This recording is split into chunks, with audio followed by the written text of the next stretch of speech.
কেমন আছেন সবাই? আশা করি সকলেই ভালো আছেন, সুস্থ আছেন। আজকের ভিডিওটি ফাউন্ডারদের জন্য খুবই গুরুত্বপূর্ণ। ONPASSIVE এআই টেকনোলজি ব্যবহার করে বিভিন্ন ধরনের সফটওয়্যার ডেভেলপ করছে। আমরা যারা ফাউন্ডার হয়েছি আমাদের সকলের উচিত এই সফটওয়্যারগুলো কিভাবে তৈরি করা হয়েছে, কি কি ল্যাঙ্গুয়েজ ব্যবহার করা হয়েছে, এই সকল বিষয়ে স্বচ্ছ একটা ধারণা থাকা। চলুন জানা যাক। আপনার যদি ONPASSIVE এর সফটওয়্যার কিভাবে তৈরি করা হয় সেটা জানতে হয়, তাহলে আগে জানতে হবে সফটওয়্যার কি, সফটওয়্যার কিভাবে কাজ করে। সফটওয়্যার ডেভেলপাররা সফটওয়্যার তৈরি করে লাখ লাখ ডলার আয় করছেন। আপনি যদি একজন ফাউন্ডার হয়ে থাকেন আর ONPASSIVE থেকে লাইফ টাইম ইনকাম করতে চান, তাহলে অবশ্যই আপনার সফটওয়্যার কি, সফটওয়্যার কত প্রকার এবং সফটওয়্যার কিভাবে তৈরি করা হয় সেই বিষয়ে জানা দরকার। চলুন জানা যাক সফটওয়্যার আসলেই কি। সফটওয়্যার হলো কিছু প্রোগ্রাম ও ডেটার সমন্বয় বা সেট, যা কম্পিউটারকে কিভাবে কাজ করতে হয় তার নির্দেশনা দেয়। অর্থাৎ সফটওয়্যার হলো কিছু নির্দেশনা যা কম্পিউটারকে তার কাজগুলো কখন কিভাবে করতে হবে তা বলে দেয়। কম্পিউটার তার সব কাজ সফটওয়্যারের মাধ্যমেই করে থাকে, তবে আমরা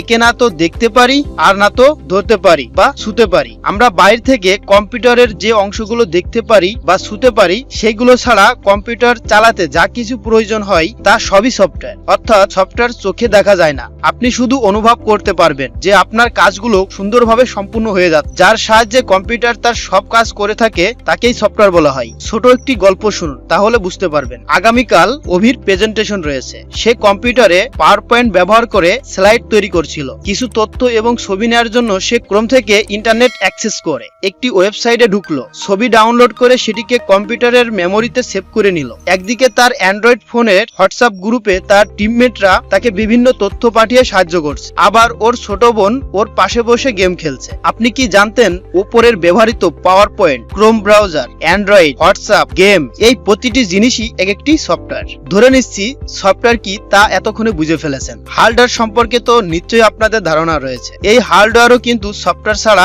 একেবারেই মূল্যহীন, কোনো কাজই করতে পারে না। জ্বালানি ছাড়া যেমন গাড়ি চলবে না, তেমন সফটওয়্যার ছাড়া হার্ডওয়্যারও কোনো কাজ করতে পারে না। সফটওয়্যার কত প্রকার হতে পারে সে বিষয়ে যাওয়ার আগে বলে নিচ্ছি, সফটওয়্যার কিন্তু শুধু কম্পিউটারের জন্যই নয়। আপনার হাতের ফোনটি যে চালাচ্ছেন এটি কিন্তু একটি সফটওয়্যার, অ্যান্ড্রয়েড সফটওয়্যার। আবার আপনি যদি ম্যাক বা আইফোন ব্যবহার করে থাকেন এই মুহূর্তে, সেগুলোও কিন্তু সফটওয়্যার দিয়েই চলছে। আসলে সফটওয়্যারকে বাদ দিয়ে আপনি কখনোই কোনো উন্নত ডিভাইস ব্যবহার করতে পারবেন না। চলুন জানা যাক সফটওয়্যার কত প্রকার ও কি কি। সফটওয়্যার মূলত 5 ধরনের হয়ে থাকে: system software, operating system software, utility software, device driver, application software. এখন জানা যাক সফটওয়্যার কিভাবে তৈরি করা হয়ে থাকে।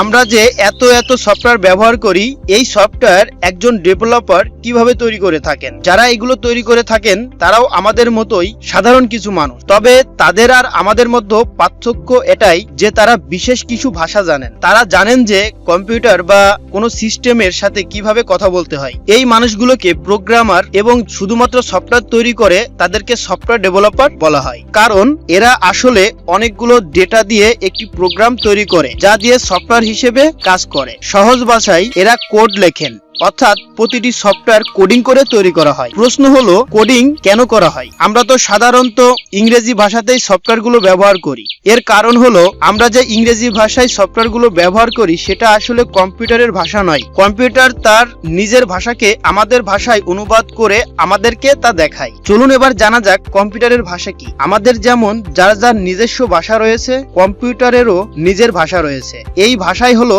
কোডিং এর ভাষা বা কম্পিউটার ভাষা। কম্পিউটার বা সিস্টেম শুধু কোড বোঝে। প্রোগ্রামাররা এই কোডগুলো ব্যবহার করে কম্পিউটারের সাথে কথা বলে। কম্পিউটার মূলত 0 এবং 1 ছাড়া কোনো কিছুই বোঝে না। কম্পিউটারের ভিতরেই সব কাজগুলোই শুধুমাত্র 0 বা 1 দিয়েই হয়ে থাকে। এখন আপনি জিজ্ঞেস করতে পারেন যে প্রোগ্রামাররা কি তাহলে শুধু 0 আর 1 লিখেই কোড করছেন? এর উত্তর হলো না। কম্পিউটারের শুধুমাত্র 0 এবং 1 দিয়েই কোড লিখতে গেলে একটি সফটওয়্যার তৈরি করতেই 1 শতাব্দী পার হয়ে যেত। তাই সময়ের সাথে সাথে নতুন নতুন কম্পিউটার ল্যাঙ্গুয়েজ তৈরি করা হয়েছে যা আমাদের জন্য বুঝতেও কিছুটা সহজ হয়। আর কম্পিউটারও এই ভাষাকে নিজের জন্য ব্যবহার করতে পারে। এমন কয়েকটি কম্পিউটার ল্যাঙ্গুয়েজের উদাহরণ হয়তো আপনারাও শুনে থাকবেন, যেমন HTML, Java, C++, C#, objective C, PHP, JavaScript, jQuery, SQL, .NET, Python ইত্যাদি। এই ভাষাগুলো ব্যবহার করেই সফটওয়্যার তৈরি করা হয়ে থাকে। সফটওয়্যার তৈরির যে প্রক্রিয়া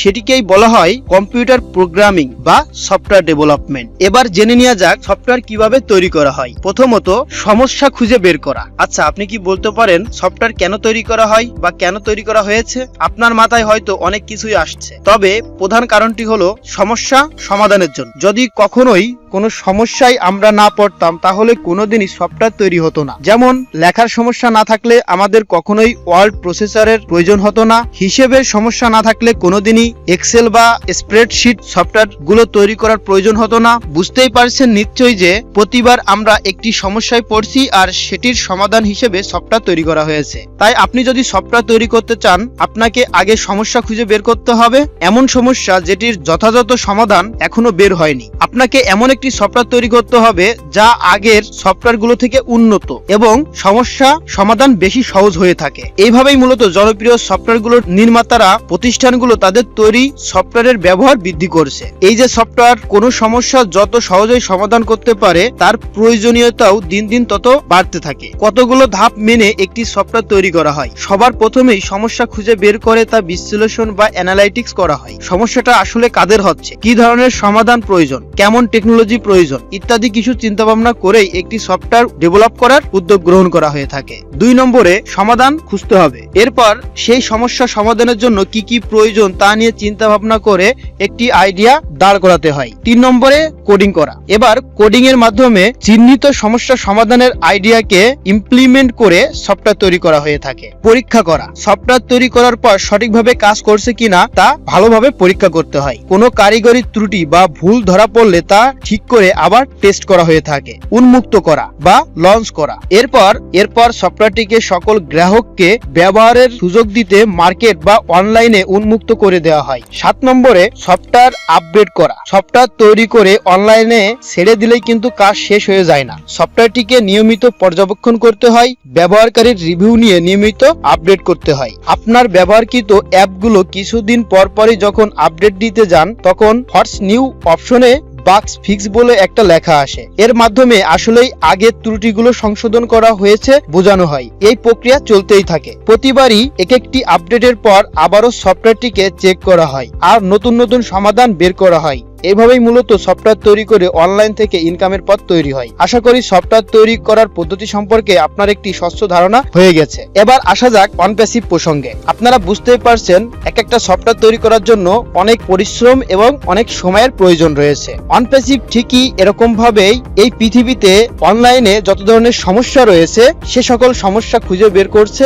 এবং সে সকল সমস্যার সমাধান করার জন্য এআই টেকনোলজি ব্যবহার করে অনপ্যাসিভের সকল সফটওয়্যার ডেভেলপ করতেছে। ইতিমধ্যেই আমাদের কয়েকটি প্রোডাক্ট ডেভেলপ করা শেষ, কিছু টেস্টিং এর কাজ চলতেছে, আমাদের ইকোসিস্টেম রয়েছে এবং সেই ইকোসিস্টেমের ভিতরেই সকল সফটওয়্যার পর্যায়ক্রমে আসতেই থাকবে। অ্যাশপোভারে স্যার আমাদেরকে জানিয়েছেন ডিজিটাল সফটওয়্যারের পাশাপাশি আমাদের ফিজিক্যাল প্রোডাক্টও থাকবে। প্রতি মাসে একটি ফিজিক্যাল প্রোডাক্ট এবং একটি ডিজিটাল প্রোডাক্ট মার্কেটে আনা হবে। আমরা যারা ফাউন্ডারশিপ নিয়েছি আমরা সকলেই এখান থেকে ইনকাম করতে পারবো, এটা কিন্তু নিশ্চিত। কিন্তু তার জন্য অবশ্যই আপনাকে ভিশনারি হতে হবে, আপনার অনপ্যাসিভটাকে ভালোভাবে বুঝতে হবে এবং অনপ্যাসিভের সঙ্গে লেগে থাকতে হবে। আপনার এখানে প্রতিদিন কোনো কাজই নাই, সকল কাজ অনপ্যাসিভ কোম্পানির টেকনিক্যাল টিমরাই করে থাকে। আপনি একজন ফাউন্ডার হিসেবে আপনার কিছু দায়িত্ব এবং কর্তব্য রয়েছে। সেই দায়িত্ব কর্তব্যগুলো কি কি? যেমন ও ফাউন্ডার অ্যাকাউন্ট চেক করা, আপনার ইকোসিস্টেম অ্যাকাউন্ট চেক করা, আপনার জিমেইল ঠিক আছে কিনা সেটা চেক করা,